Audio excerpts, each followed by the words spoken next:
Halo semuanya, kembali lagi dengan saya Indriani. Sini saya akan menjelaskan tendensi sentral biostatistik. Apa itu tendensi sentral?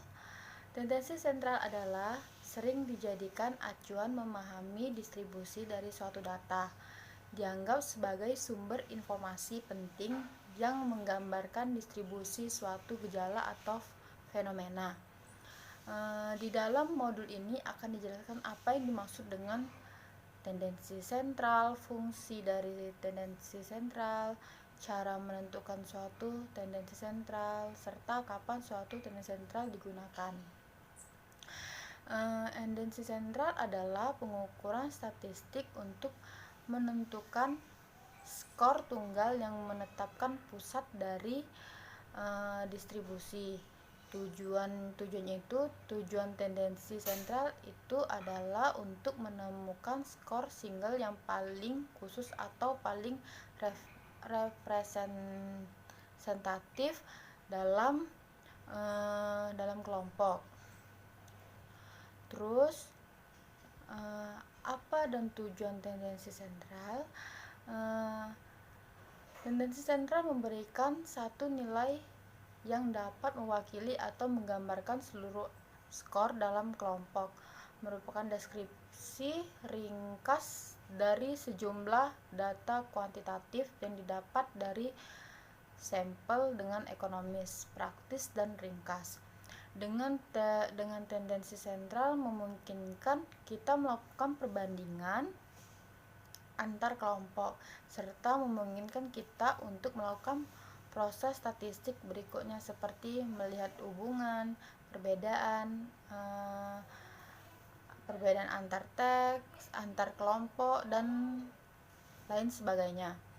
Dari berbagai macam pengukuran tendensi sentral, ada 3 yang paling umum dikenal, yaitu mean, rata-rata, median, dan modus.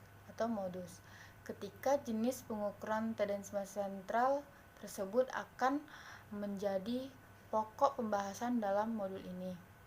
Tujuan umum metode statistik deskriptif adalah untuk mengorganisir dan menyimpulkan seperangkat skor. Metode umum untuk menyimpulkan dan mendeskripsikan distribusi adalah untuk menemukan nilai tunggal yang disebut rata-rata skor dan dapat mengetahui distribusi data yang representatif. Dalam statistik, rata-rata representatif skor disebut tendensi sentral. Mean atau disebut dengan rata-rata. Mean atau rata-rata adalah pengukuran tendensi sentral yang paling sering digunakan. Hal ini berkaitan dengan nilai mean atau rata-rata yang relatif dianggap lebih mudah ditemukan dengan melakukan fungsi pembagian pada hasil penjumlahan nilai-nilai skor yang ada pada data terhadap jumlah total frekuensi kemunculan nilai pada data tersebut.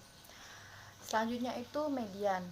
Median adalah titik yang membagi suatu distribusi frekuensi atas dua bagian yang sama, yang masing-masing terdiri atas 50% kasus dari seluruh distribusi. Data tidak berkelompok atau yang disebut ungrouped data. Di dalam data tidak berkelompok yang nilai-nilainya sudah diurutkan berdasarkan besarnya. Selanjutnya itu ada modes atau modus. Modus adalah poin titik nilai pada skala pengukuran dengan frekuensi terbanyak pada suatu distribusi. Modus menunjukkan titik dalam suatu penyebar yang paling padat atau tinggi konsentrasinya. Ada beberapa teknik pengukuran modus, diantaranya pengukuran modus kasar. Data tidak berkelompok. Pada sekumpulan data yang tidak berkelompok, modus adalah nilai atau skor yang paling sering atau paling banyak muncul jika ada dua skor yang sama banyak muncul. Berarti modusnya ada 2 atau nilai di antara keduanya. Selanjutnya itu data kelompok. Pada sekumpulan data yang berkelompok, modus adalah titik tengah kelas interval yang mempunyai frekuensi terbesar atau terbanyak. Selanjutnya itu pengukuran modus sebenarnya. Data tidak berkelompok. Pada data yang tidak berkelompok, pengukuran modus sebenarnya true mode dapat dilakukan dengan menggunakan rumus. Data berkelompok. Pada data berkelompok yang memiliki skala interval, memiliki interval kelas, pengukuran modus dapat dilakukan dengan menggunakan rumus. Kapan pengukuran mean, median, atau modus diperlukan?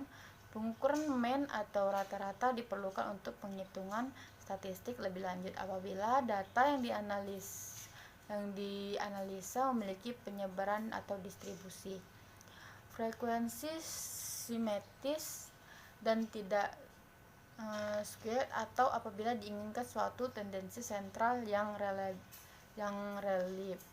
Sementara pengukuran median diperlukan apabila ada nilai ekstrim data distribusi frekuensi yang mempengaruhi mean, atau apabila titik tengah dari distribusi frekuensi ingin diketahui.